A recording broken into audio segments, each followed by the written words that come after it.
L'arc final de One Piece. L'arc destiné par Oda à être encore plus spectaculaire que Marineford. Selon les parallèles opérés par Oda durant toute son œuvre, il serait logique que l'événement central soit l'exécution de Sabo, qui cette fois pourrait relativement bien finir.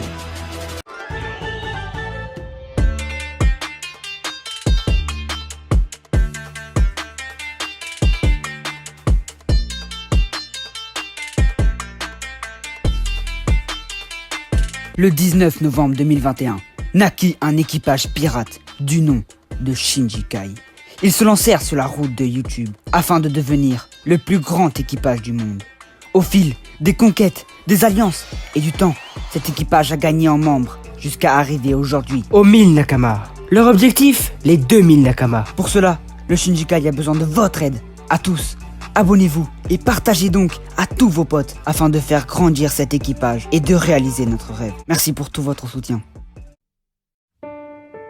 La mort d'Ace. À cause de cet événement tragique, Luffy et Sabo ont été traumatisés.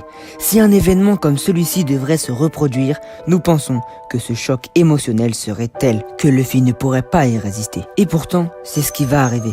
Mais laissez-nous vous expliquer ce qui va se passer. Tout d'abord, lors de ce dernier arc, ce sera la guerre entre le gouvernement mondial et les pirates. Selon nous, lors de la destruction du royaume de Lulusia, Sabo aurait survécu et aussi aurait réussi à fuir le gouvernement mondial.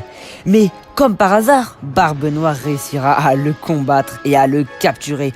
Encore une fois, parallèle avec la capture de Ace. Tout ceci se passerait simultanément avec l'arc ruche qu'on vous a présenté dans une ancienne vidéo. Mais cette fois, Barbe Noire n'est plus un Shichibukai, c'est un Yonko, c'est-à-dire qu'il peut agir seul. Il a assez de pouvoir pour le faire. Il va donc utiliser Sabo comme otage pour attirer Luffy.